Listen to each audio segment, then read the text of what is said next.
¿Qué tal? Buen día a todos ustedes.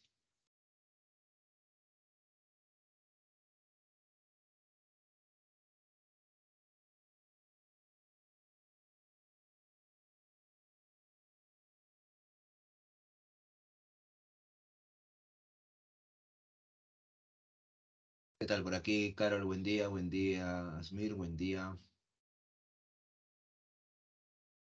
Ceci, ¿qué tal? Brenda, buen día, Fabiana, buen día, Casey. ¿Qué tal, Jonathan? Buen día. ¿Qué tal, Almendra? Buen día, María Irene.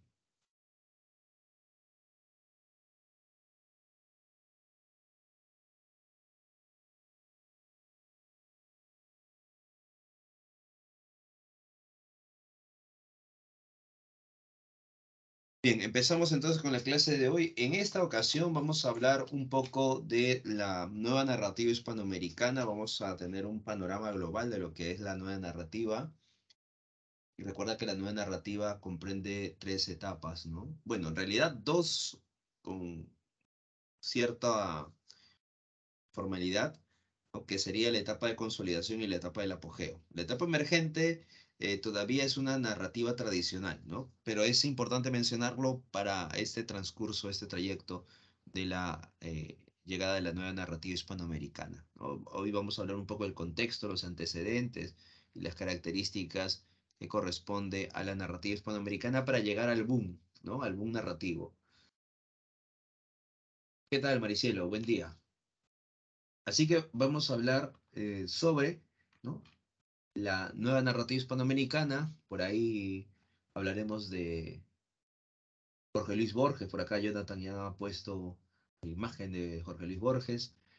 Hablaremos sobre Alejo Carpentier y pasamos luego al boom narrativo, ¿no? Algunos aspectos fundamentales del boom, para ya la siguiente semana mencionar a García Márquez, ¿no? Y centrarnos en también la obra de Mario Vargas Llosa. Bien, comenzamos entonces. A ver, una de las primeras manifestaciones de esta llamada nueva narrativa hispanoamericana se va a dar a través de la vanguardia literaria o la etapa de consolidación. Recuerda que antes de la etapa de consolidación se está desarrollando la etapa emergente o etapa de iniciación. La etapa emergente comprende los años 20 y los años 30, ¿ya? La época de los años 20 y 30 se va a desarrollar a través de el regionalismo, que es una narrativa tradicional, utiliza narrador omnisciente, la narración lineal y cronológica, ¿no?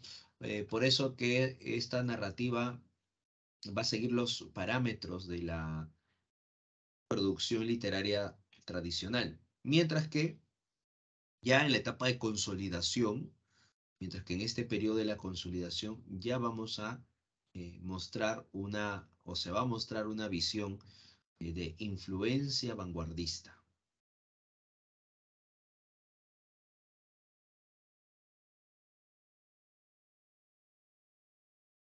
Dice, antecedentes, vanguardia narrativa, ¿no? Del boom, un antecedente del boom narrativo sería la vanguardia o la etapa de consolidación.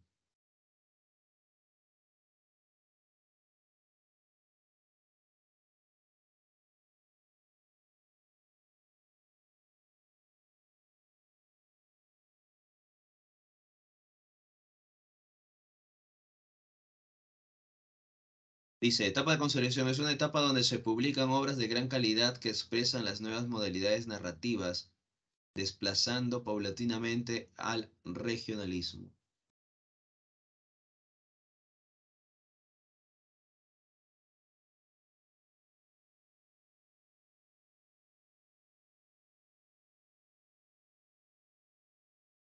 Esa es la época de vanguardia. Vamos a ver algunos aspectos, algunas características representativas de esta concepción de vanguardia.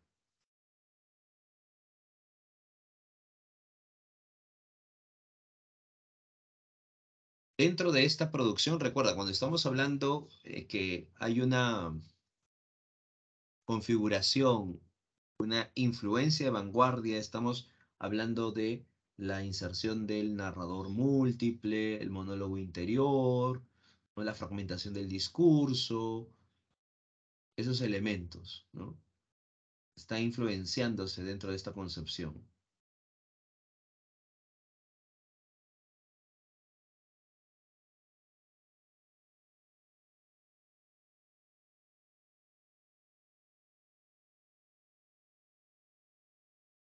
¿Quiénes son los representantes de la llamada manifestación de consolidación? Tenemos, por ejemplo, a Jorge Luis Borges, con la obra Ficciones, Miguel Ángel Asturias, con El señor presidente, Juan Rulfo con Pedro Páramo, Alejo Carpentier, en El reino de este mundo, Ribeiro, en el caso peruano, con La palabra del mudo.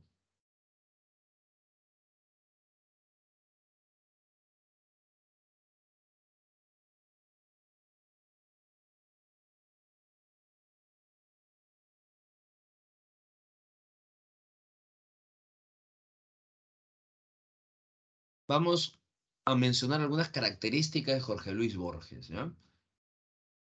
Recordemos algunas características de este autor. Jorge Luis Borges, recuerda que él ha escrito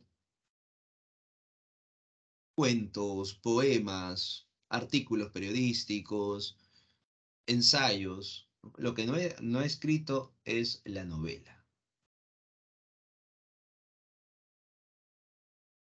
Jorge Luis Borges tiene una narrativa que muestra una perspectiva de lo fantástico. Dice, hay en su narrativa una preferencia por los ambientes y los referentes cosmopolitas, ¿no? Entonces vamos a encontrar diferentes cuentos, ¿no? De Borges, y estos cuentos se ambientan en diferentes lugares, ¿no? No se ambienta específicamente en un espacio como Argentina, ¿no? O parte de Buenos Aires, ¿no?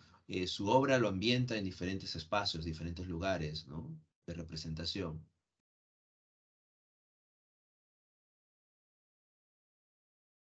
Hay una preferencia por lo fantástico y por la irrealidad. Recordemos cuentos como Las ruinas circulares de Jorge Luis Borges, ¿no? O el cuento El otro, ¿no? De Jorge Luis Borges. Hay una importancia de la trama, dice, de la asociación de los acontecimientos, el jardín de los senderos que se bifurcan. Tenemos esa noción. Hay una concisión sintáctica y una densidad semántica. ¿Qué quiere decir? Eh, Borges no gusta de expandir mucho las oraciones, o sea, de adjetivar, ¿no? De realizar una narrativa grandilocuente, ¿no? Borges eh, quita palabras innecesarias y solamente plasma las palabras que son fundamentales y que siempre van a mostrar una densidad, ¿no? En su producción literaria. Por eso que a Borges no le gusta la historia extensa, ¿no? Los cuentos de Borges son muchos cuentos muy cortos, páginas, 3 páginas, 5 páginas, ¿no? Son cuentos muy cortos. Pero esos cuentos que son muy cortos, ¿no? Esas historias que son muy cortas, tienen una densidad tremenda porque mezcla elementos de lo filosófico, ¿no? Hay elementos esotéricos, el plano psicológico, muestra referencias culturales, y por eso que se convierte en un cuento muy denso, difícil de comprender. Por acá Almendra nos pregunta, ¿a qué quiere decir con la visión cosmopolita? Sucede que Borges, en su narrativa, no va a centrarse únicamente en narrarnos sucesos en Buenos Aires, por ejemplo. Es argentino, ¿no? Y no, sus cuentos no solamente se limitan en contar las historias que suceden en Buenos Aires, ¿no? Como tiene una mirada cosmopolita, entonces hay una percepción del narrador frente al mundo y por tanto puede ambientarlo en diferentes partes del mundo. Él se siente ciudadano del mundo. Recuerda la visión cosmopolita que vimos en el modernismo, ¿no? Como hemos visto, ¿no? Estas diferentes nociones de lo que se plasma en el modernismo como el artista se siente ciudadano del mundo y por eso que todo lo que sucede en el mundo, todo lo que se desarrolla en el mundo es parte de él. Y entonces Borges, bajo la visión cosmopolita, Borges se va alejando poco a poco del modernismo, ¿no? Pero bajo la visión cosmopolita, Borges puede escribir un cuento ambientado, por ejemplo, en Francia, un cuento ambientado en Grecia, un cuento ambientado en Turquía, un cuento ambientado de pronto en Japón, ¿no? O sea, puede ambientar sus historias en diferentes partes del mundo,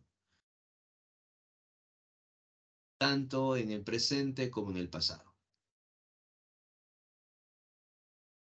Por acá Jonathan nos habla del multiverso en el jardín de los senderos que se bifurcan. Claro, hay un pasaje en el caso de esta historia del jardín de los senderos que se bifurcan, donde los personajes van contando un poco las posibles realidades, ¿no?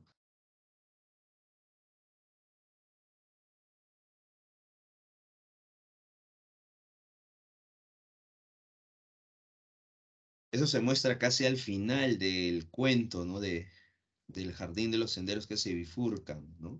Vamos a buscar la cita de ese cuento del jardín de los senderos que se bifurcan, donde se muestra, ¿no? Este elemento.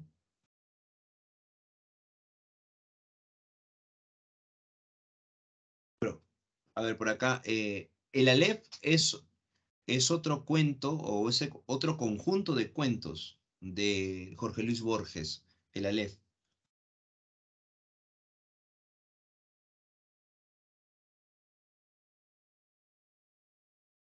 Borges recuerda que tiene obras como Ficciones y el Aleph.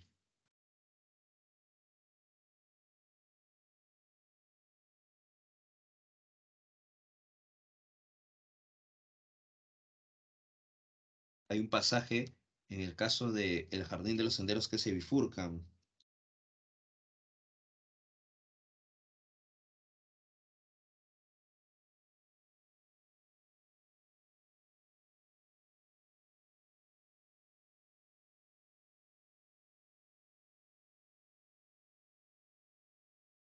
Y aquí está, ¿no?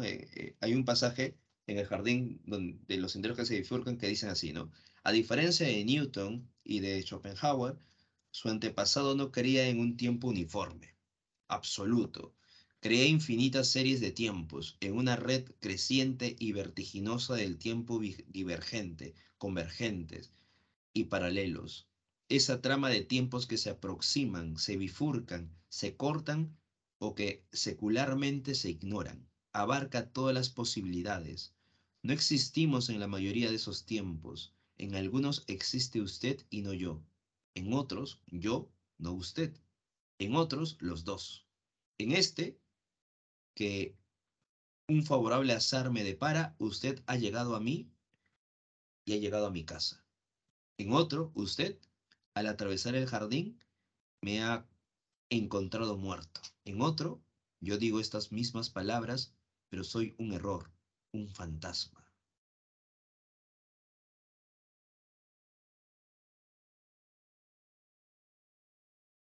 Ahí está ese pasaje, ¿no? De el jardín en los senderos que se bifurcan. El tiempo se bifurca perpetuamente hacia innumerables futuros. En uno de ellos soy su enemigo.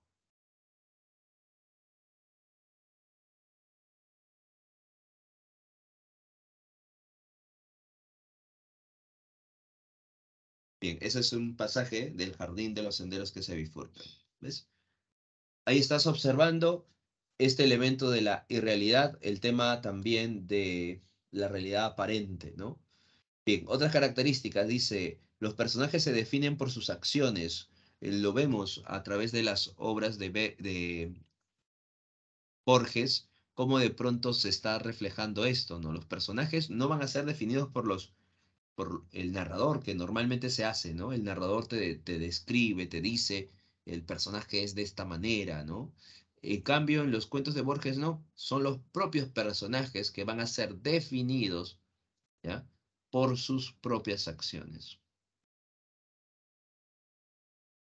Y eso es interesante, ¿no? Porque mientras uno va leyendo, va dándose cuenta que el personaje, ¿no?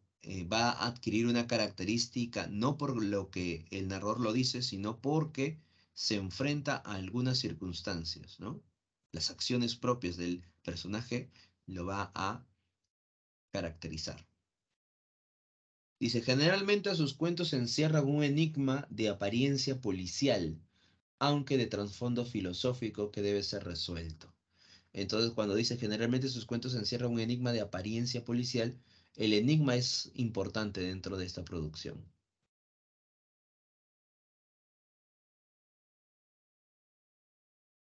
El enigma es fundamental.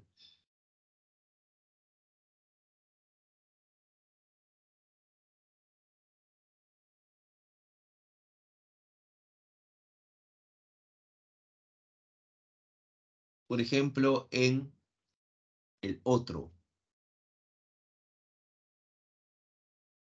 En este cuento El Otro, ¿no? La historia empieza cuando, en un momento determinado, hay un joven, ¿no? Que está sentado y en ese instante un señor ya anciano le empieza a hablar, ¿no? Le empieza a hablar. Y en un momento determinado le dice, tú eres de tal lugar, ¿no? Y él le dice, sí. Ah, entonces tú eres Jorge Luis Borges, le dice el anciano al joven. Y él le dice, sí, pero no lo recuerdo, no sé quién es usted, ¿no? Y entonces el viejo le dice, yo soy Jorge Luis Borges también. Entonces, en el cuento, el otro, ¿no? Hay un encuentro entre Borges joven y Borges viejo, ¿no?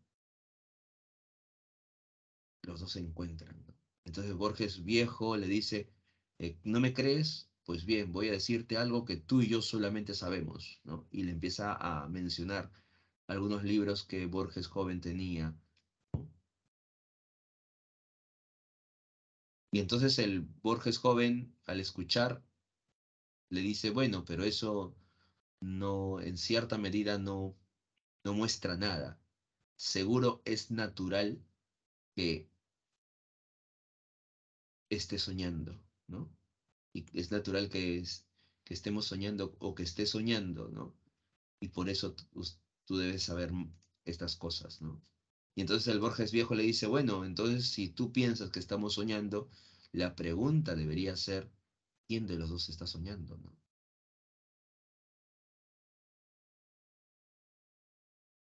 Entonces el Borges joven se queda pensando y el Borges viejo le dice, bueno, en cierta forma ya no importa, ¿no? No importa saber quién de los dos esté soñando, porque al final no vamos a saber, ¿no? La verdad. Y a partir de ese momento empieza el diálogo entre los dos.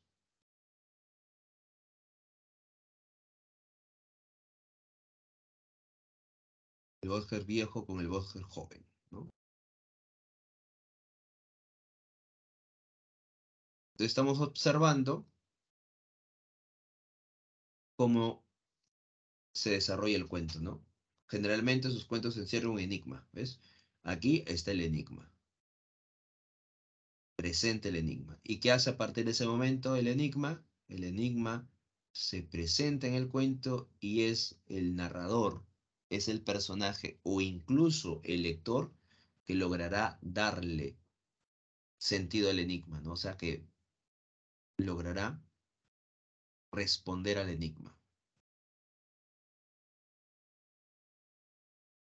Por eso luego dice, la investigación corre a cargo de algún personaje, del narrador o del propio lector.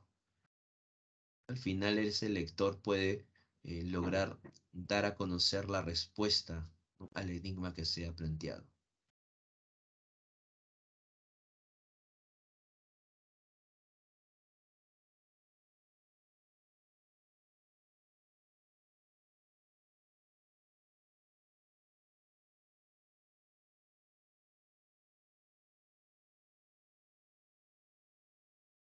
Eso es Borges, por ejemplo, ¿ves? Bien, ¿qué otras características más tiene Borges? Vamos a ver ahora en el caso de ficciones. Les recomiendo el cuento El Otro, no es muy extenso, El Otro de Borges. Es un cuento muy breve.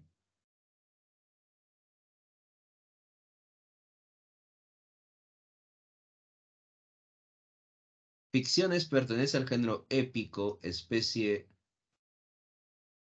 recuerda, cuento, ¿no? Cuento, ¿ya? Conjunto de cuentos o cuentario, ¿no? Como también se le puede denominar. Los temas que se muestran en ficciones son la eternidad, ¿no? El tiempo, el caos y el orden, el azar, la muerte, valoración o cobardía ante ella, la realidad o la apariencia, la identidad o el doble. Recordemos que una característica también importante en el caso de Borges, en los cuentos de Borges, es que vamos a mostrar, o se va a mostrar, perdón, notas al pie de página, ¿no?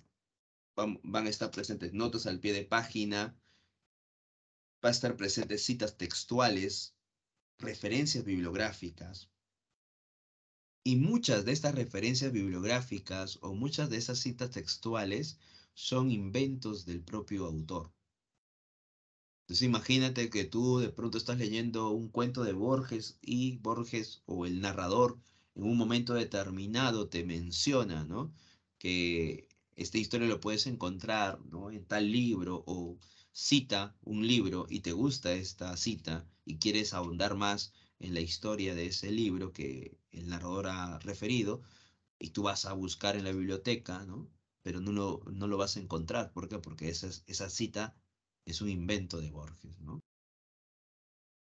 Esas citas es un invento, ¿no? Del narrador.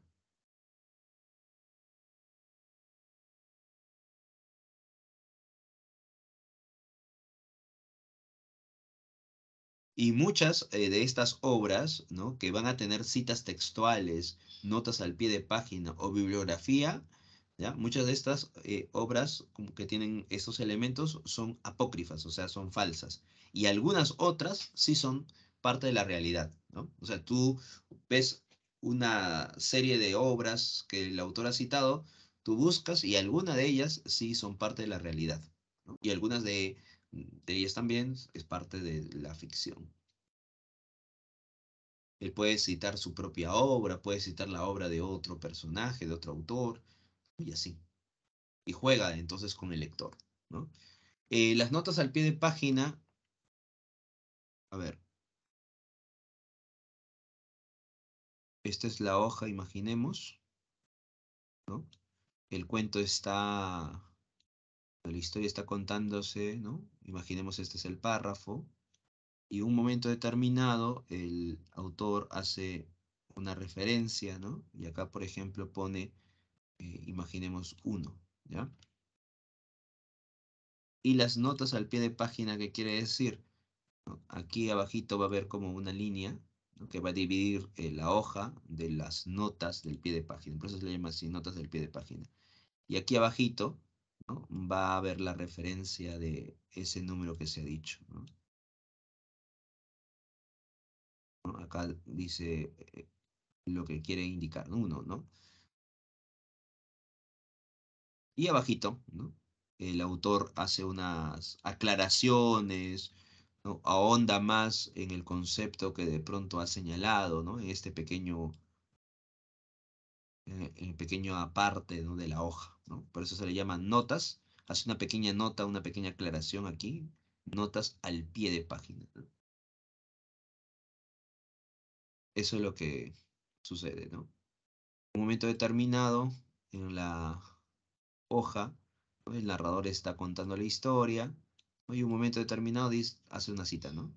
Una cita textual, una pequeña cita, y sigue la historia, ¿no?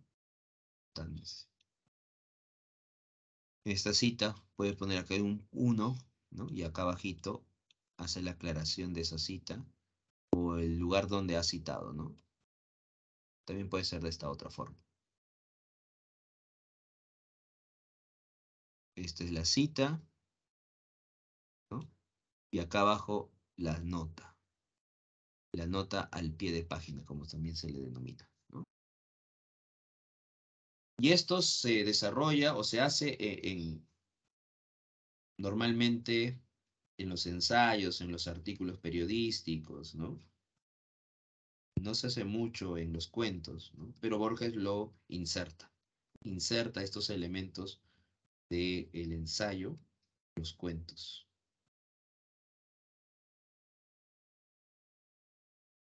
Bien, vamos todo, ahora sí. Entonces vamos a encontrar un narrador con una mirada enciclopédica.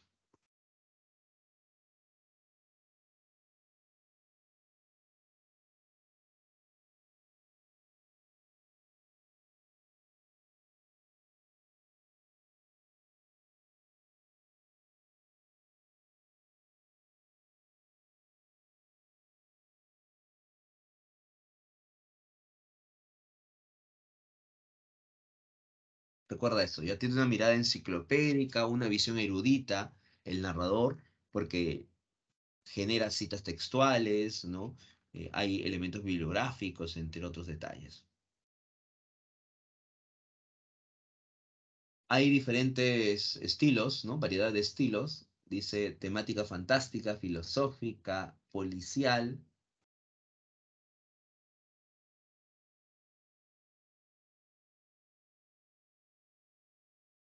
abundantes referencias bibliográficas, tanto reales como apócrifas, lo que hemos mencionado.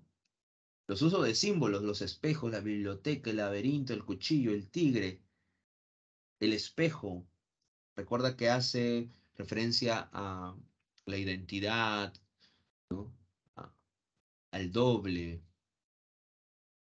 de la biblioteca, al infinito del conocimiento, ¿no? El laberinto, el caos y el orden. Podemos encontrar esos referentes dentro de los cuentos de Borges.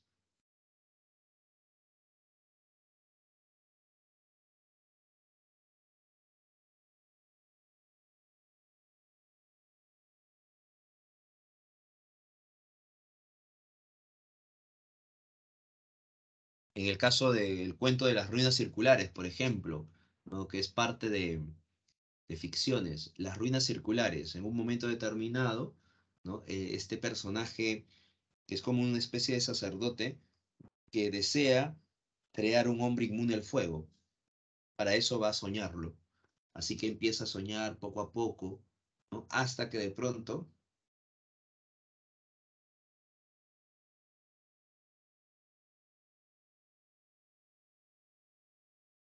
va a una ruina, ¿no? La ruina que antes era un templo al dios del fuego, así que el fuego lo había pues quemado, ¿no? En algún momento, así que se convirtió en una ruina. La cuestión es que todos iban a esta ruina para pedirle a esta divinidad, el dios del fuego, para que le pueda conceder algo, ¿no? Y él lo que quería, ¿no? Este personaje, nuestro personaje central, lo que quería era crear un hombre inmune al fuego, ¿no? Eso era lo que quería este personaje.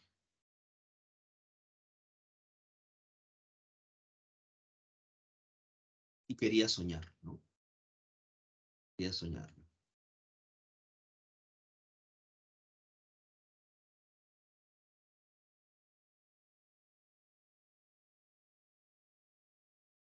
¿Qué sucede? Sucede que en un momento determinado el,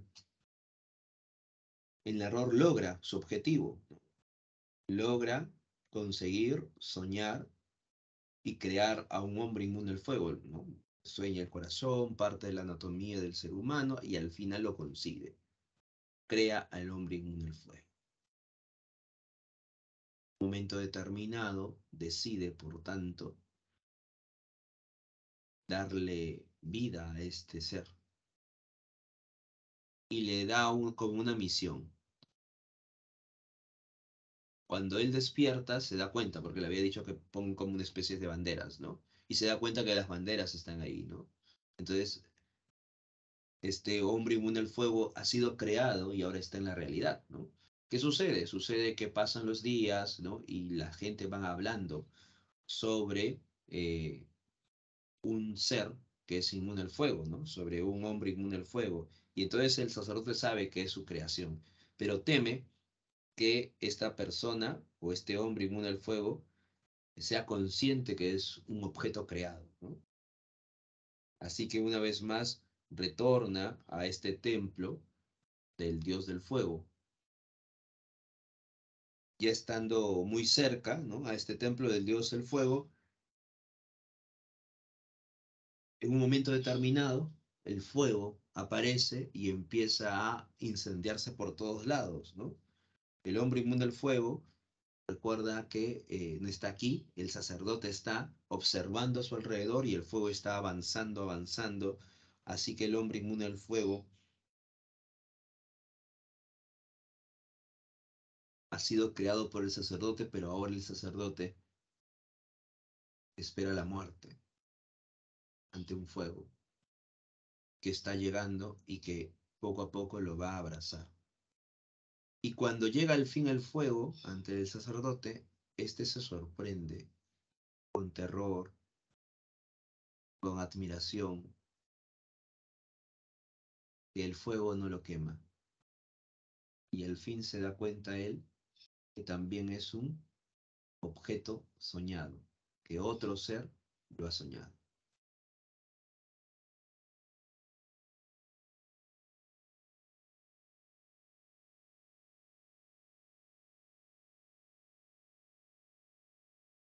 Que él también era una creación, claro. Eso es Borges, ¿no? Sumerge Borges a esta visión, ¿no?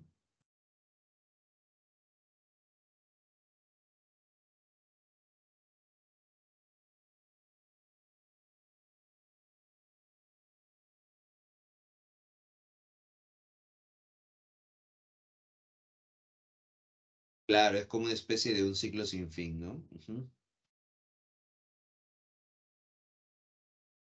Eso es lo que hace Borges en sus cuentos, ¿no? En cierta medida nos muestra estos elementos. Una realidad aparente, ¿no? De suma apariencia.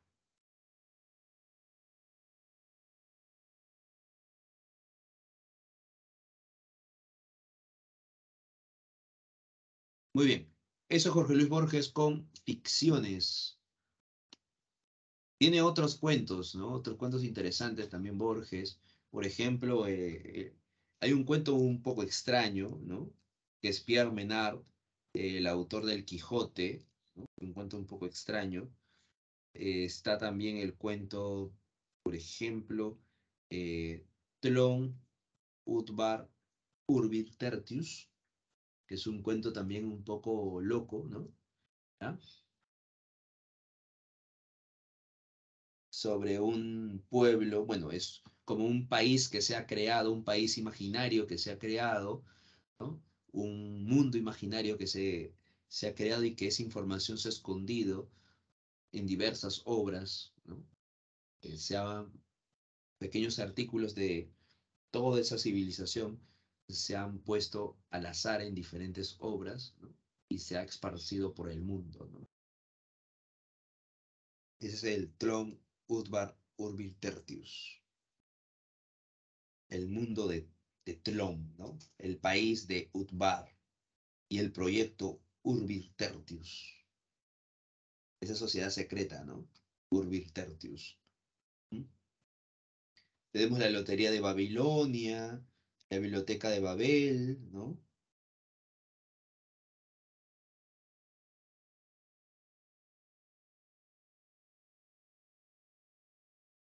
El jardín de senderos que se bifurcan, ¿no? Donde esta persona va a tener que decir, tiene que mandar una información, pero una información muy, muy precisa del lugar donde tiene que ocurrir este atentado, ¿no? Está en este contexto de la guerra mundial y tiene que mandar específicamente a los aliados, ¿no? El lugar donde tiene que bombardear, la ciudad donde se tiene que bombardear. Pero como está siendo perseguido, no sabe qué hacer, cómo llegar, cómo mandar esta información sin que se percaten, ¿no? Entonces, en un momento determinado, logra tener la solución. Matar a una persona cuyo nombre sea el nombre de esa ciudad.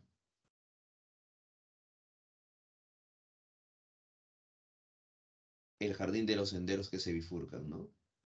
Donde ahí se plasma diferentes elementos, ¿no? Uno es el memorioso, ¿no? La muerte y la brújula, las tres versiones de Judas, en fin, muchos cuentos de Borges, ¿no? Que tienen esas formas, ¿no? De representar la realidad en apariencia, ¿no? La noción del doble, entre otros. Continuamos, vamos con Alejo Carpentier. En el caso de Alejo Carpentier se plantea el concepto de lo real maravilloso cuyo eje es la tradición africana.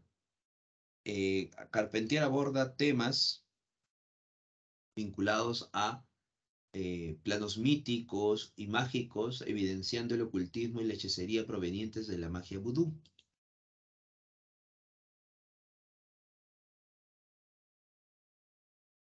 Recuerda que Alejo Carpentier va a incorporar la concepción de lo real maravilloso. ¿Ya? Recuerda eso, lo real maravilloso. ¿Ya? ¿Dónde muestra esta concepción de lo real maravilloso? En el prólogo de El reino de este mundo.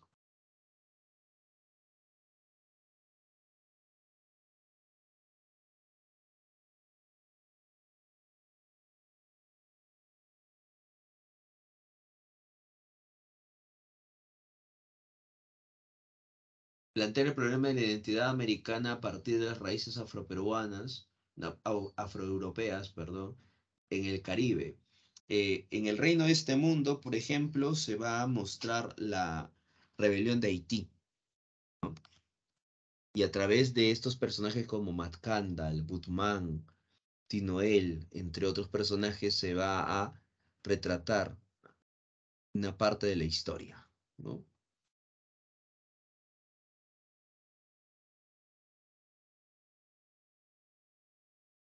Se plantea entonces, ¿no?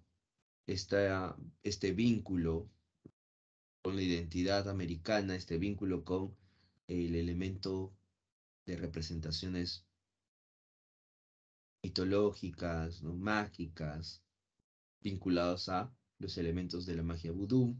Utiliza un lenguaje barroco distinto, ¿no? Diferente a lo que hemos visto, por ejemplo, en el caso de los de Borges, ¿no?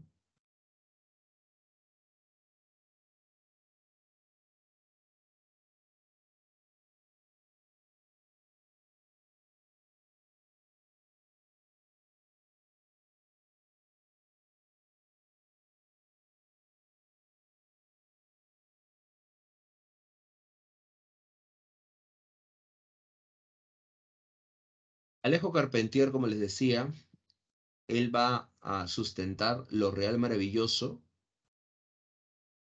¿ya? Él sustenta lo real maravilloso, recuerda, en la obra El reino de este mundo. El lenguaje barroco, que es un lenguaje recargado, un lenguaje difícil de entender, ¿no? Porque está mostrando un lenguaje erudito, un lenguaje culto, con cierta musicalidad incluso, ¿no? Es un lenguaje barroco, lleno de adornos, ¿no? De adjetivaciones, un lenguaje pulcro.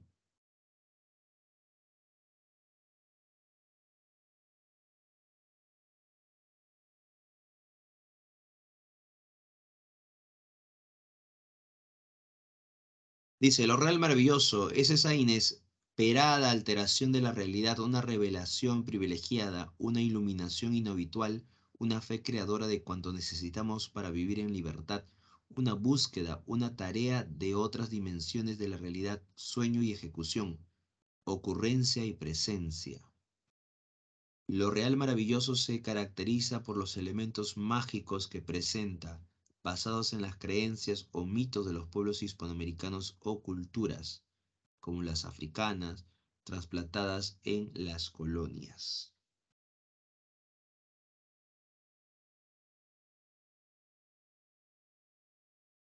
Es el reino de este mundo.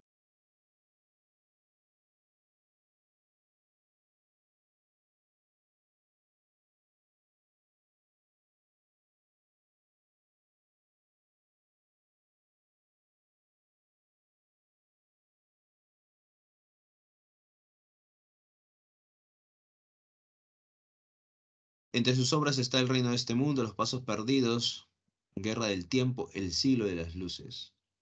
Ecueyambao también es otro de las obras de este autor. Pertenece al género épico, la especie novela. Se utiliza un narrador omnisciente, narrador en tercera persona. La narración es lineal y cronológica, ¿no? Está dividida en cuatro partes y tiene un estilo barroco, recuerdan, un lenguaje complejo, cargado, ¿no? De referentes, de adjetivaciones. La obra está ambientada en Haití entre 1760 a 1820. Los personajes son esclavos de raza negra y franceses esclavistas. Hay referencias históricas y elementos costumbristas. Se incluye vocablos en francés y también del dialecto afrocaribeño. El tema central es la historia de la Revolución Negra en Haití. Sí, sí hay personajes históricos dentro de El reino de este mundo. Los temas secundarios, tenemos aquí la tiranía, la esclavitud, que son temas secundarios dentro de la obra.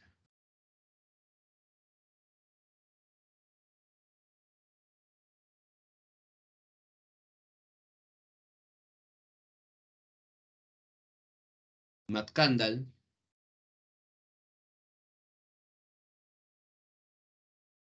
por ejemplo, es un personaje eh, vinculado a la tradición haitiana.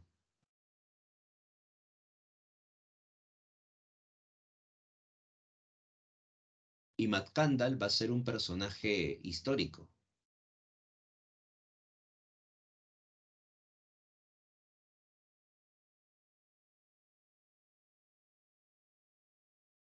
Por ejemplo, Matt Candle es un personaje histórico, ¿no? Dentro del reino de este mundo, pues Matt Candle se convierte, ¿no? En un personaje no solamente es parte de la historia, sino también un personaje mítico, ¿no? Con elementos míticos.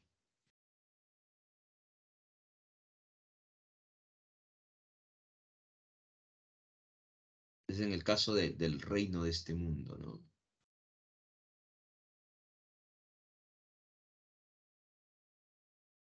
Francois Matt Candle, ¿no? Que sería como el personaje de la tradición haitiana, ¿no?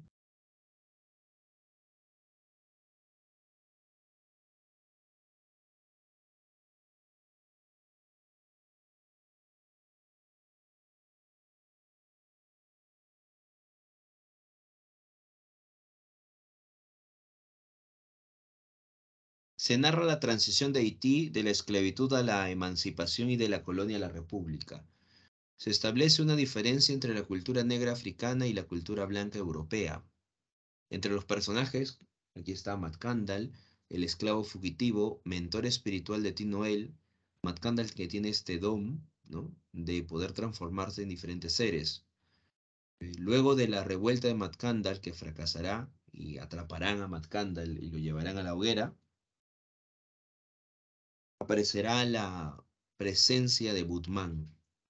Butman es el sucesor y continuador de los proyectos del manco Matt Candle. Él traerá, por ejemplo, Butman las ideas de la Revolución Francesa y con ello los esclavos se alzarán en armas contra sus amos, ¿no? Contra los franceses. Y Noel va a ser el esclavo rebelde que va a ser aquel que acompaña a Matt Candle, ¿no? Y también participará en la revuelta de Butman. Así que Tino él va a estar presente en estos acontecimientos representativos. Butman va a ser atrapado y va a ser decapitado.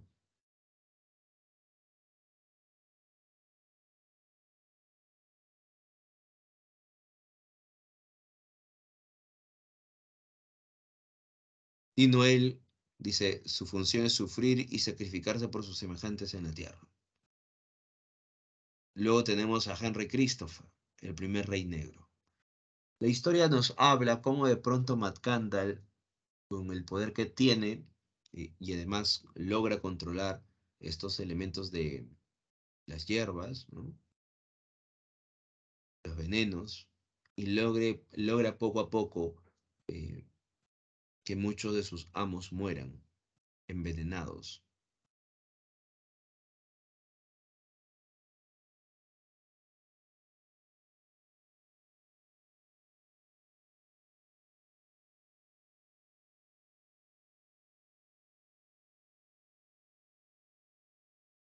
Así que llega un momento en que Matt Candle, ¿no? Se ha marchado, es fugitivo, y poco a poco están muriendo muchos de los amos franceses. Llega un momento, una revuelta, pero esta revuelta va a fracasar. Matt Candle va a ser atrapado y va a ser llevado a la hoguera.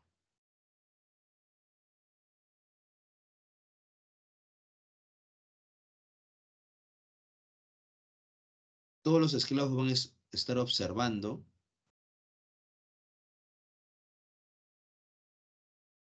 ya todos los esclavos están observando cómo Matt Candle eh, es llevado a la hoguera, ¿no? Para ser quemado, recuerda, ¿no? Para ser quemado. Porque los franceses quieren, ¿no? Que todos los esclavos observen, ¿no? Qué hacen, ¿no? Los franceses cuando de pronto algún esclavo es atrapado, ¿no? Y tengan miedo. Así que Matkandal es llevado y Matkandal no hace ningún gesto, ¿no? De dolor, nada de eso. Lo que quiere hacer Matkandal es mostrar fuerza, valentía, ¿no? Ante la adversidad. Así que empiezan a quemarlo a Matkandal, ¿no?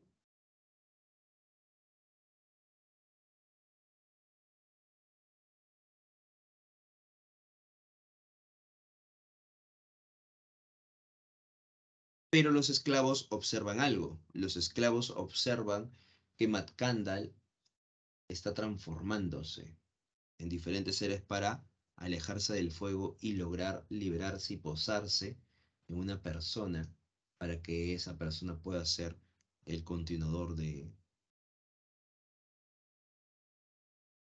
esta rebelión. Así que ahí estamos observando la concepción de lo real maravilloso, porque ni bien los personajes, en este caso los franceses, están observando que Matkandal se está quemando, ¿ya? Los esclavos están observando más bien otra perspectiva, que Matkandal se está transformando y está liberándose del fuego.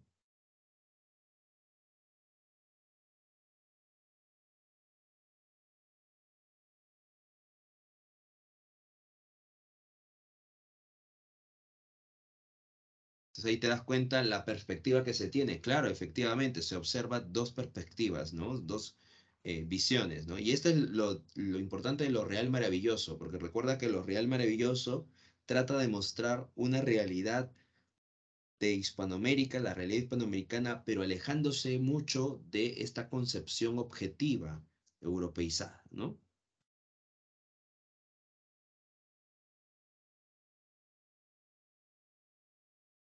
Esa es la concepción de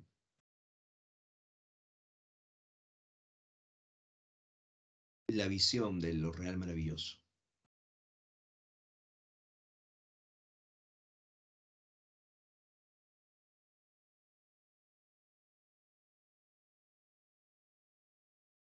Luego tenemos que tras la muerte de Matt Candle, o como los esclavos están observando tras que Matt Candle ha logrado, ¿no? Liberarse del fuego y busca, ¿no?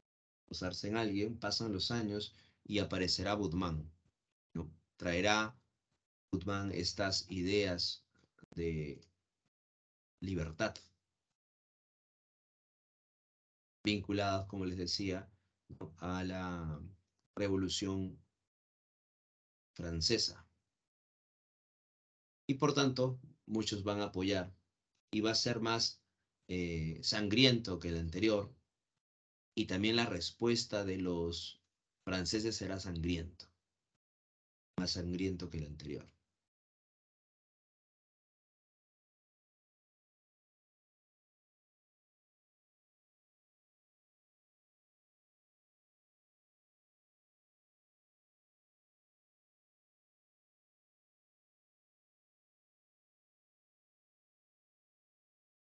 Fracasa Gutmann también, es atrapado y es decapitado.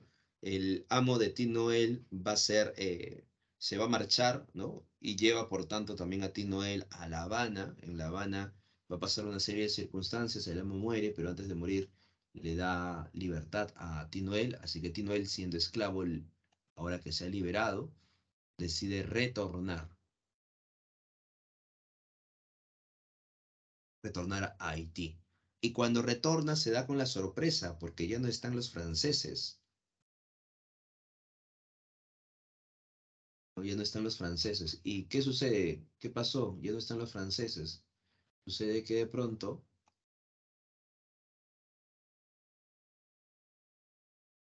ya ha sido expulsado a los franceses y quien está reinando aquí es Henry Christopher, el rey negro. Y Henry Christopher va a ser más tirano, va a ser más tirano que los propios franceses. Y cuando Tinoel retorna, lo golpean, porque piensa que es un esclavo, ¿no? Lo golpean y lo llevan para que realice estos trabajos forzosos, ¿no? Sucede que Henry Christopher quería construir un palacio mucho más grande que el palacio que tenían los franceses. Por eso que necesitaba esclavos.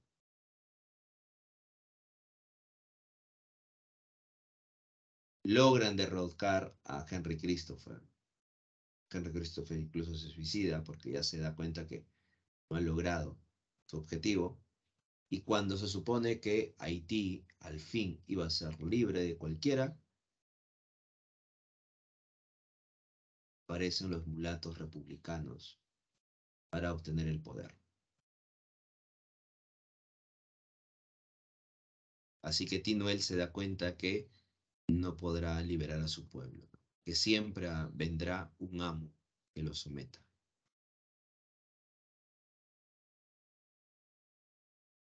Ese es el reino de este mundo, de Alejo Carpentier.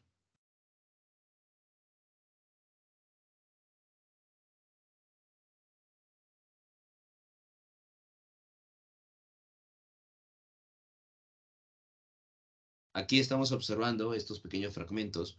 Dice, todos sabían que la iguana verde, la mariposa nocturna, el perro desconocido, el alcatraz inverosímil, no eran sino simples disfraces, dotados del poder de transformarse en animal de pezuña, en ave, pez o insecto.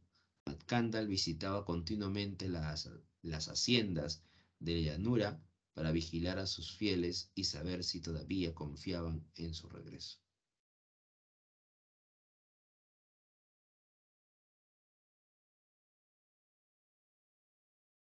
Y te das cuenta eh, lo real maravilloso, ¿no? A través de la descripción del personaje Matt Candle, ¿no? Y abajo está la presencia de Henry Christopher, ¿no? El rey Christopher subía a menudo a la ciudadela, escoltado por sus oficiales a caballo, para asesorarse de los progresos de la obra. Claro, es irónico, ¿no? Como de pronto Henry Christopher, que era parte, ¿no?, de Haití, se convierte en un tirano, ¿no?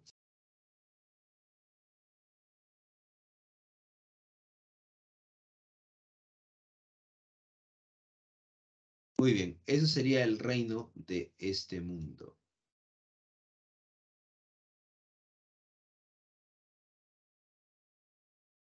Ya recuerden eso, el reino de este mundo, de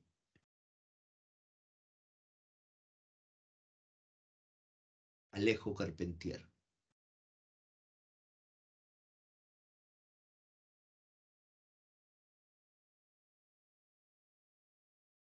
Sí, también es un personaje histórico. ¿Mm? Henry Christopher.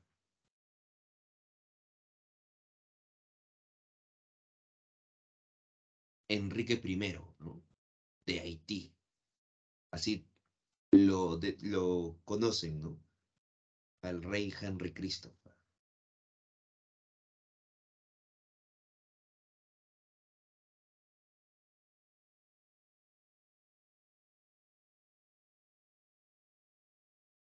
Recuerda que aquí hay personajes históricos, ¿no? Sobresalientes dentro de la producción.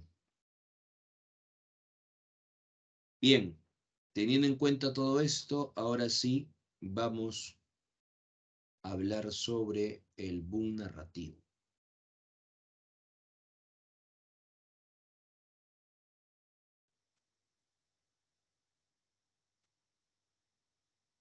Recordemos que el boom narrativo se desarrolla en la década del 60 y 70.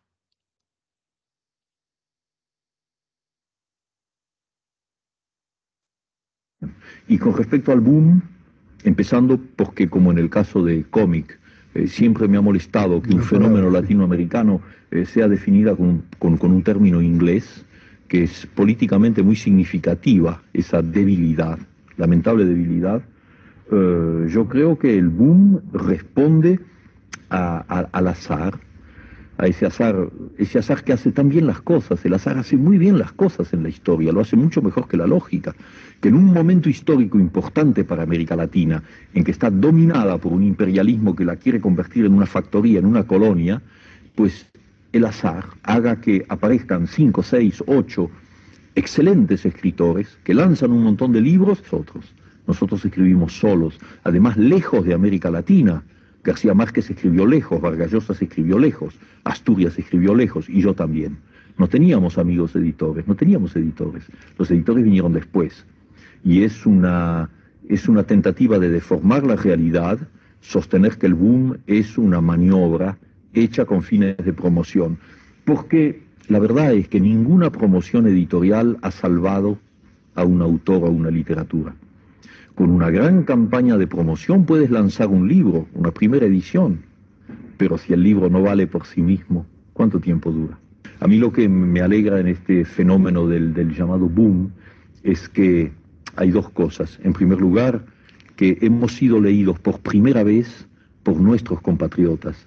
Yo pertenezco a una generación que no leía a los escritores latinoamericanos, sino con cuentagotas. Teníamos a Borges, teníamos a Arlt, teníamos a dos o tres, y ahí se acababa. Estamos vueltos a Europa. Lo que leíamos era la última novela de Graham Greene, la última novela de François Mauriac, la última novela de Pearl Buck o de Hemingway.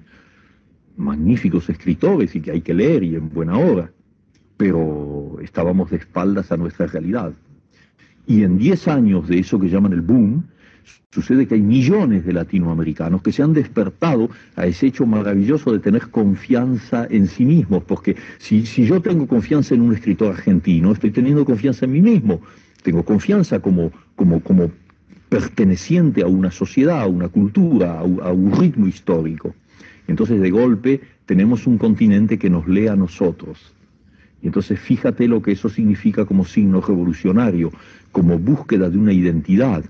Sabemos cada vez mejor que somos latinoamericanos y que, como dijo Darío, invirtiendo la frase, tantos millones de hombres no hablaremos inglés, hablaremos español. Y esa es la segunda mitad de la cosa, que toca España y que a mí me da tanta alegría. Y es el hecho de que ustedes los españoles nos leen a los latinoamericanos y nos leen amistosamente, nos leen fraternalmente. Bueno, ese contacto, después de un largo periodo de distancia, que tú conoces muy bien, ese contacto es fecundo, ese contacto nos vuelve a enlazar. Ya no necesitamos ni a Hernán Cortés ni a Pizarro, los que crearon las diferencias. No, no, ya no, ya no. Ya somos un solo conjunto unidos por un idioma y ojalá que por un mismo destino histórico.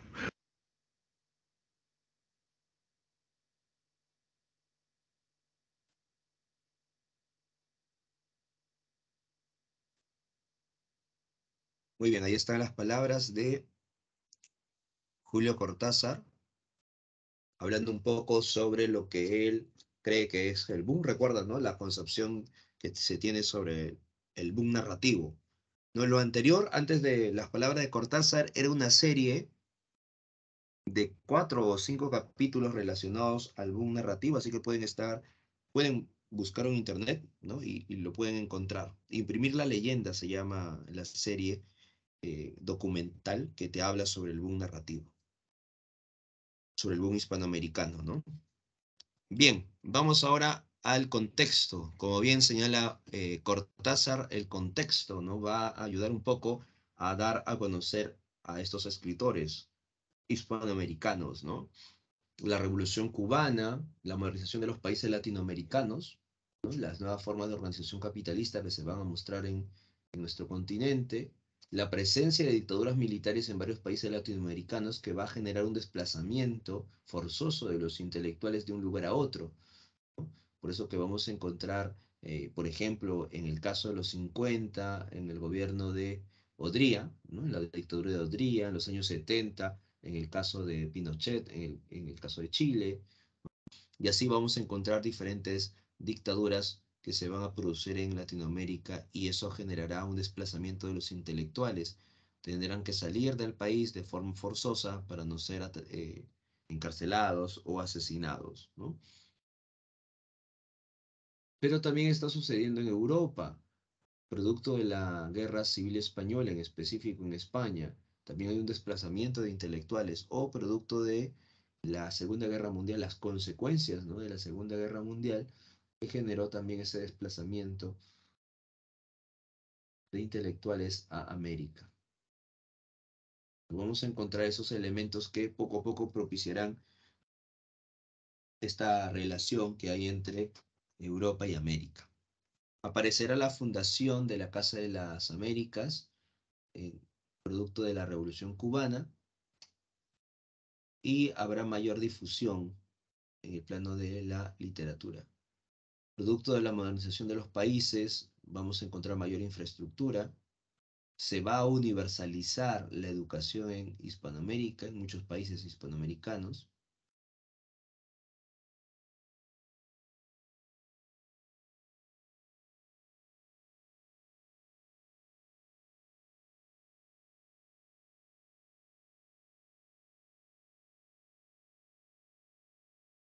Ese es el boom hispanoamericano. ¿Qué características tiene?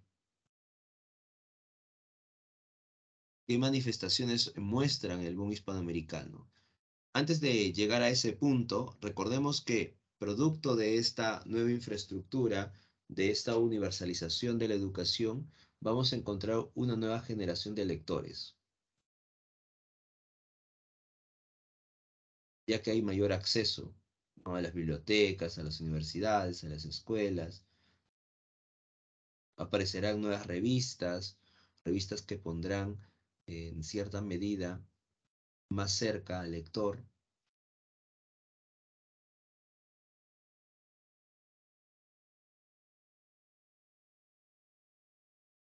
Las revistas como Sur de Argentina, Contemporáneos de México, Marcha en Uruguay, Primera Plana o Siempre, son algunas revistas icónicas de esa época.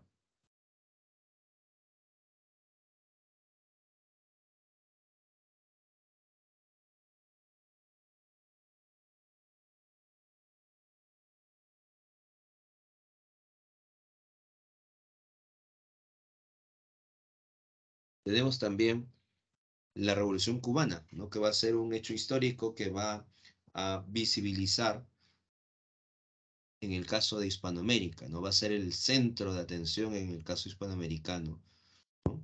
Y este fue el primer punto de encuentro emocional para el grupo a partir de la primera revolución socialista que tiene lugar en Latinoamérica, lo cual era una razón de respaldo del levantamiento castrista contra los desatinos de Batista.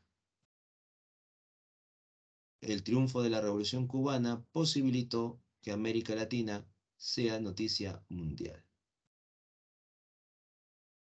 Bueno, la Casa de las Américas que hemos mencionado también, otro elemento que va a contribuir a la aparición del boom hispanoamericano.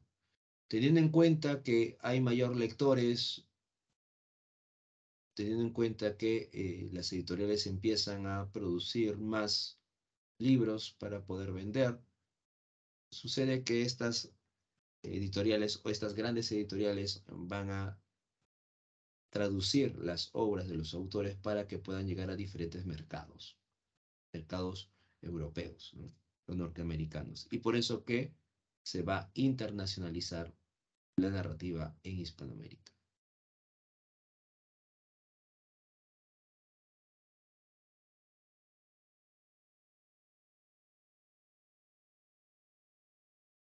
Así que las traducciones va a ser otro elemento también relevante, importante recordar para que genere,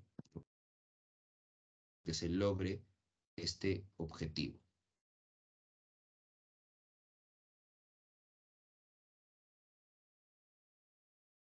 Bien. Tenemos a su vez algunas características que señalar sobre el boom, pero vamos a escuchar a ver qué nos dice eh, Mario Vargas Llosa.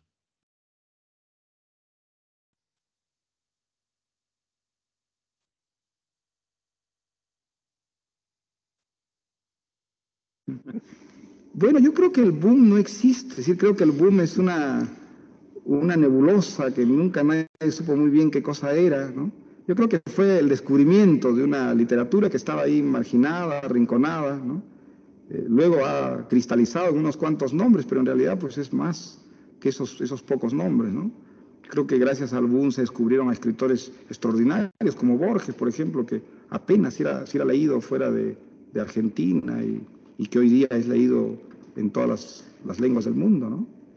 Y escritores como Octavio Paz, por ejemplo, que no escribe novelas, pero que es un gran ensayista y un gran poeta, de cierta forma, bueno, adquirió una audiencia y gracias a ese fenómeno que fue el de los novelistas, ¿no?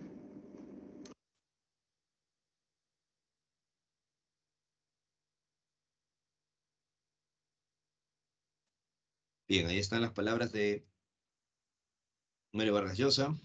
Ahora vamos con las características de la nueva narrativa hispanoamericana que está presente en el boom hispanoamericano. A ver, tenemos multiplicidad de voces o puntos de vista, uso del narrador objetivo. Recordemos entonces las características fundamentales de la manifestación del boom, ¿no? Habíamos señalado que el boom se nutre, recordemos esto, ¿no? El boom se nutre de la vanguardia, ¿no? La etapa de consolidación también está nutriéndose de la vanguardia. Así que estas características que estamos mencionando también son características de la época de la etapa de consolidación, ¿ya? De la etapa de consolidación. Multiplicidad de voces o puntos de vista quiere decir que se aleja del narrador omnisciente y se adquiere otros tipos de narradores, como el narrador múltiple o el narrador objetivo. Lo podemos encontrar en La ciudad de los perros, lo podemos encontrar en Crónicas de una muerte anunciada. El empleo del monólogo interior, ¿no? El fluir de la conciencia, la influencia de James Joyce, así que lo podemos encontrar también en estas obras. La ruptura del orden lógico y cronológico. Bueno, Crónica de una muerte anunciada es un claro ejemplo, ¿no? De la ruptura del orden lógico y cronológico. O La ciudad de los perros, ¿no? De Mario Vargas Llosa. Cien años de soledad de García Márquez también rompe con el orden lógico y cronológico. Incorporación de elementos irracionales, ya sea los elementos lúdicos, el azar, lo onírico que está vinculado a la visión surrealista, los sueños, el absurdo, influenciado por Kafka. Eso lo podemos evidenciar, estas incorporaciones de elementos irracionales en Historia de Cronopios y de Famas, de Cortázar, o Aura, de Carlos Fuentes, o de pronto también Ojos de Perro Azul, de García Márquez. Otra característica importante de esta nueva narrativa es la participación activa del lector.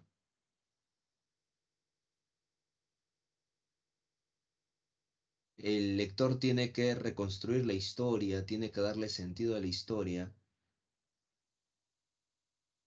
Por eso que hay una participación activa del lector. Por ejemplo, en el caso de los cuentos de Borges, ¿no? Cuando hay un enigma, ¿qué sucede con el lector? En ocasiones el lector tiene que resolver el enigma, ¿no? Entonces hay una participación activa.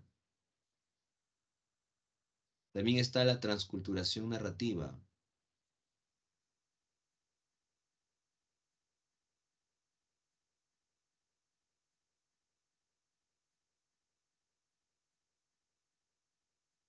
Consiste en retomar las tradiciones culturales de las regiones autóctonas o interiores, pero recurriendo a las nuevas técnicas narrativas. La transculturación narrativa es eso, ¿no? Utilizar elementos del folclore, de las tradiciones culturales, pero con elementos de vanguardia. O sea, actualizar el mito, ¿no? Si de pronto yo quiero hacer el mito de Macucapac y Mamaopio, por ejemplo, y lo quiero presentar como un cuento, ¿no? Este cuento voy a utilizar estas herramientas, ¿no? Voy a utilizar un monólogo interior, ¿no? Entre otros elementos. ¿Ya? Esa es la transculturación narrativa.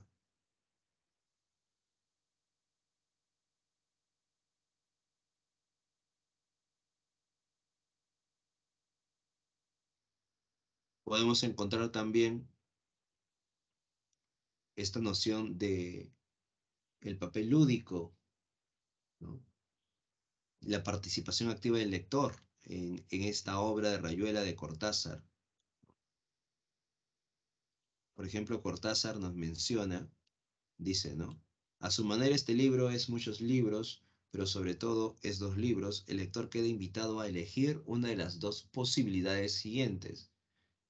El primer libro se deja leer en la forma corriente y termina en el capítulo 56, al pie del cual hay tres vistosas estrellitas que equivalen a la palabra fin.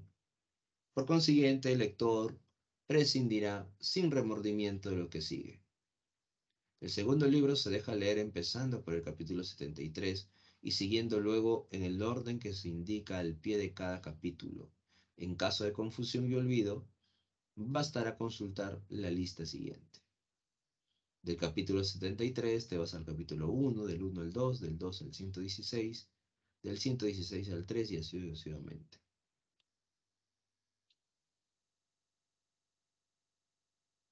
Y ahí estás observando la participación activa del lector también.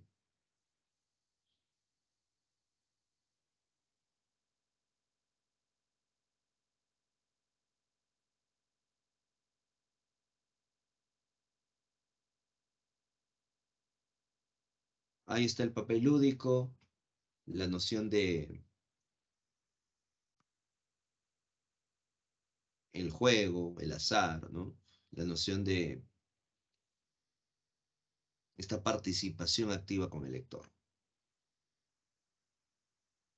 Claro, entonces ahí te dice que puedes leer desordenado también, ¿no?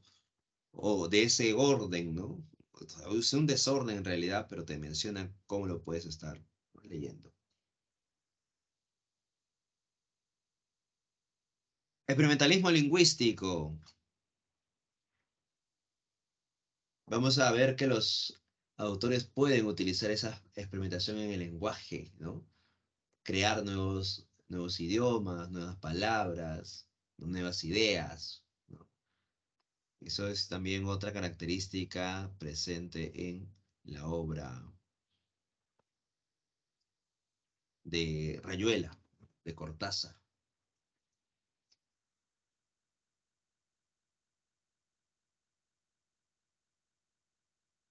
Entonces recuerda, ¿no? Cortázar, ¿no?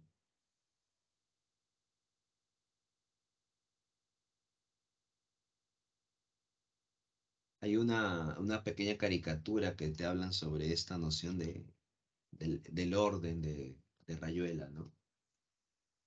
Ahí les voy a poner la caricatura.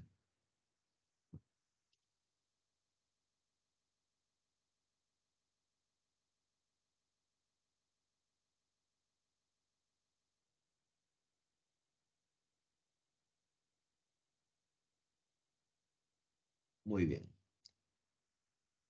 Experimentación lingüística, recuerda, la experimentación lingüística, una característica fundamental de la nueva narrativa hispanoamericana, se puede observar dentro de esta producción, ¿no?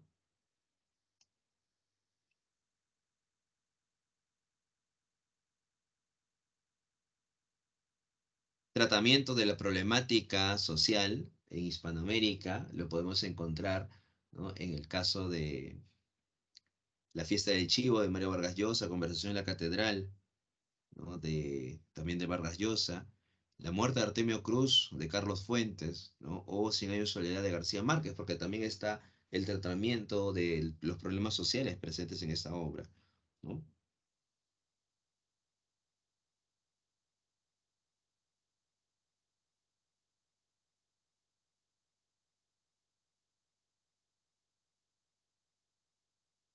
Son entonces algunos elementos que vamos a encontrar dentro de la producción de Conversación en la Catedral, lo vamos a encontrar en La Fiesta del Chivo, lo vamos a encontrar en Cien años de soledad, lo vamos a encontrar en La muerte de Artemio Cruz, este tratamiento de los problemas sociales. Y en el caso del realismo mágico, recordemos García Márquez, ¿no?, uno de los máximos exponentes de la noción del realismo mágico. Muy bien. Eso sería entonces las características que se pueden presentar en la nueva narrativa, que está presente en el boom narrativo, y los autores, los representantes del boom narrativo son Carlos Fuentes, Cortázar, ¿no?, García Márquez y Mario Vargas Llosa, ¿no? Vamos a escuchar lo que dice Carlos Fuentes respecto a su narrativa y su experimentación lingüística, ¿no? Y lo que me tocó ya en el momento en que escribía La región más transparente fue el ascenso de una burguesía rapaz, poco ilustrada, egoísta, que estaba logrando una acumulación de capital extraordinaria con la teoría de que el capital, al acumularse en la cima, tarde o temprano se desparrama hacia la base. Tal cosa no sucedió en México ni ha sucedido en ninguna parte del mundo. Entonces este era más o menos el cuadro político y social dentro del cual crecí, asumí y describí notablemente en La región más transparente y La muerte de Artemio Cruz, que son dos libros críticos sobre esta situación.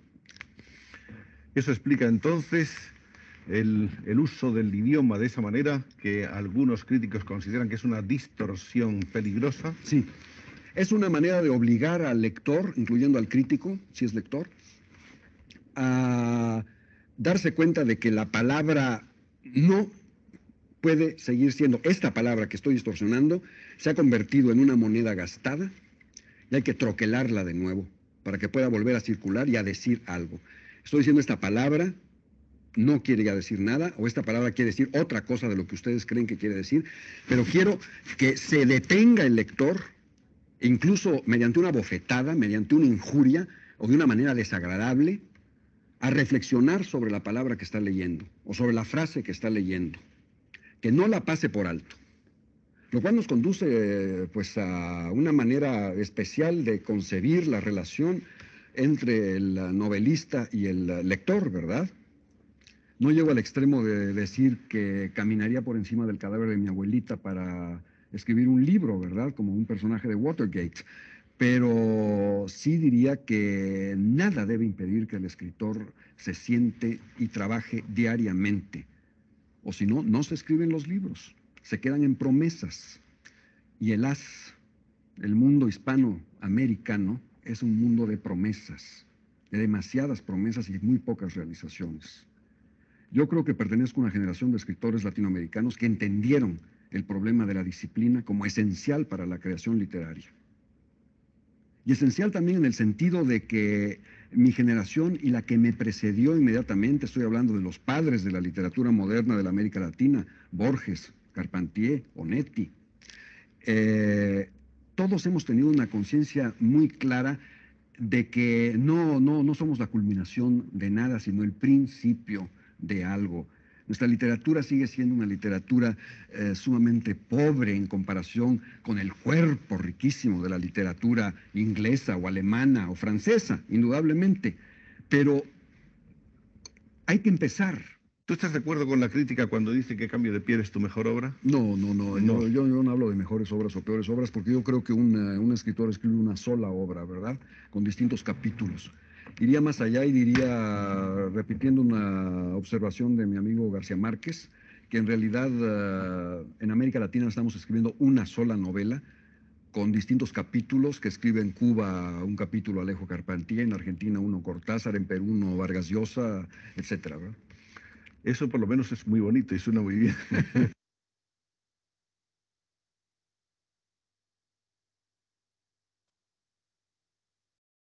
Bien, los cuatro grandes del boom hispanoamericano, recuerda, son Julio Cortázar con Rayuela, Carlos Fuentes con Cambio de Piel, Mario Vargas Llosa. Recuerda que La ciudad de los perros va a dar inicio al boom hispanoamericano, ¿ya? Y bueno, tenemos también a García Márquez, ¿no? Cien años de soledad. Sí, en el caso de la fiesta del chivo, ¿no? Se hablaba sobre la dictadura de Trujillo. Ajá. A él se le llamaba así. Ujú. Muy bien, vamos entonces a los ejercicios.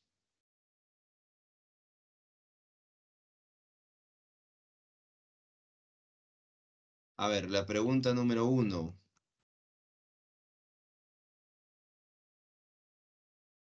¿Qué marcarían?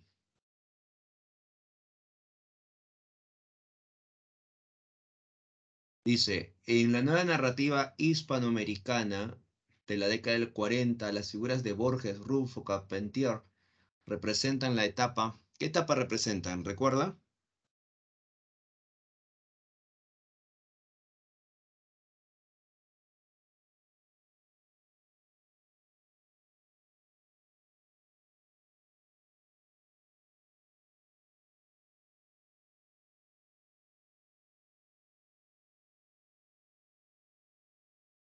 ¿Por ahí alguna duda? ¿Recuerdan? En la década del 40, la etapa de consolidación, correcto. Recuerda que los años 20 y 30 es la etapa inicial o regionalista, la etapa 40 y 50 es la etapa de consolidación y la etapa del apogeo es 60-70 que sería el boom. En la número 2 dice, ¿cuál es la obra que en su prólogo plantea lo real maravilloso en la nueva narrativa hispanoamericana? El reino de este mundo, de Alejo Carpentier. Correcto, muy bien, Tania, muy bien, Jonathan, muy bien, Fabiana, muy bien, Almendra. Pregunta número 3.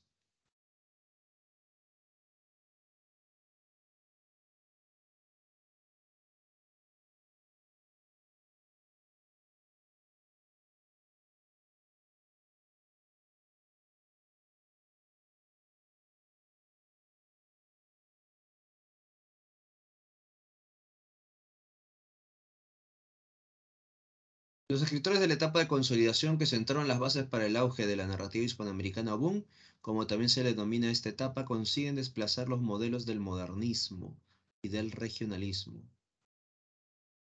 Desde esta perspectiva podemos afirmar que el argentino Borges dejó atrás el modernismo. ¿Por qué? A ver, ¿por qué deja atrás el modernismo?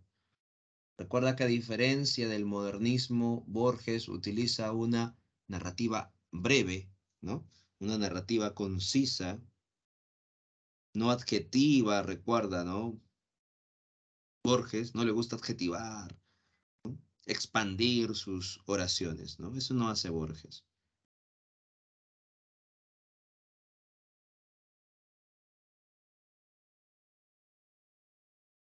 Entonces, logró una prosa sin adornos y de gran concisión. La respuesta, efectivamente, la 3 sería la D. Correcto, Jonathan, correcto, Almendra, muy bien, Tania. Exacto, Brisa. La 3 es la D. Marca la alternativa que complete correctamente el siguiente enunciado, dice, sobre la nueva narrativa hispanoamericana. Para el desarrollo de sus historias, los autores incorporan novedosas técnicas narrativas y recurren al aspecto lúdico, expresado de múltiples formas. Esta tendencia innovadora es consecuencia de, a ver, recordemos que la obra literaria, ¿ya?, está vinculado a la forma, el fondo. Forma, fondo. ¿Ya? En el caso de la forma, es los componentes que utiliza el autor para construir su obra, ¿no? Las herramientas, las técnicas. Y el fondo es el mensaje que se quiere transmitir, el tema, ¿no? Entonces, la obra se puede entender de esa forma, ¿no? Desde la forma, la estructura, las técnicas, las herramientas que utiliza el autor y el fondo, el tema que se transmite a través de esa estructura, ¿no? Por ejemplo, Rayuela, cómo está configurada, ¿no?, de forma desordenada, ¿no?, los capítulos uno tras otro, ya, ese es el plano formal, la forma, ¿no? El fondo sería lo que quiere contar la historia, ¿no? Sobre Oliveira, sobre la maga, sobre el Club de la Serpiente, etcétera, etcétera, ¿no? Ese es el fondo. Cien años de soledad, ¿no? Su estructura es circular, ¿no? Forma. Fondo, se habla sobre la historia de Macondo y los Buendía. Y acá nos está hablando sobre qué. Los autores incorporan novedosas técnicas narrativas. Las técnicas narrativas sería el plano de forma o de fondo. Y recurren al aspecto lúdico. El aspecto lúdico es la forma o fondo. ¿Qué sería el aspecto lúdico? ¿Qué sería la técnica que se utiliza? Lo novedoso de las técnicas. El plano formal, ¿sí o no? Entonces aquí está hablando sobre la forma. Sobre la forma. Y por tanto dice, esta tendencia innovadora es consecuencia de qué? ¿De la qué? De la experimentación a nivel formal. Porque gracias a esto se da las técnicas novedosas, se da el plano lúdico, se da también, por ejemplo, la fragmentación del lenguaje, ¿no? ¿Ya? Puede ser también el uso del realismo mágico. A través de este elemento formal podemos destacar esos elementos, ¿no? Podemos destacar también el monólogo interior. Podemos, a través del plano formal, el flashback, por ejemplo, ¿no? A través de la experimentación formal, el narrador múltiple, y así sucesivamente. Muy bien, la respuesta a la 4 sería la D. Y con estas dos últimas preguntas nos vamos. ¿Qué cuento de ficciones desarrolla el tema de la irrealidad a través de la historia de un hombre que sueña a otro y a la vez él mismo es también soñado por otro? Ese cuento se llama Las ruinas circulares. Correcto, Jonathan. Correcto, Mari. Las ruinas circulares. Muy bien, efectivamente, Almendra. Las ruinas circulares. En la pregunta número 6, muy bien, Brisa, correcto. El reino de este mundo de Alejo Carpentier. Dice, los colonos franceses deciden construir fortalezas para cuidar su territorio. No. ¿El real maravilloso se hace presente en la metamorfosis de Mackandal? Sí.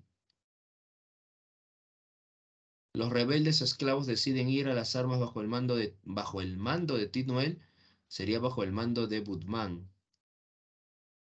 ¿Los muletos republicanos toman el poder luego de la caída del Rey Negro? Sí. Falso, verdadero, falso, verdadero. La respuesta es la A. Muy bien, hasta aquí nos quedamos entonces, nos vemos. Cuídense, buen día para todos ustedes, un buen fin, no, buen inicio de semana, ¿no? No un buen fin de semana, inicio de semana, ¿no? Así que cuídense, buen día para todos.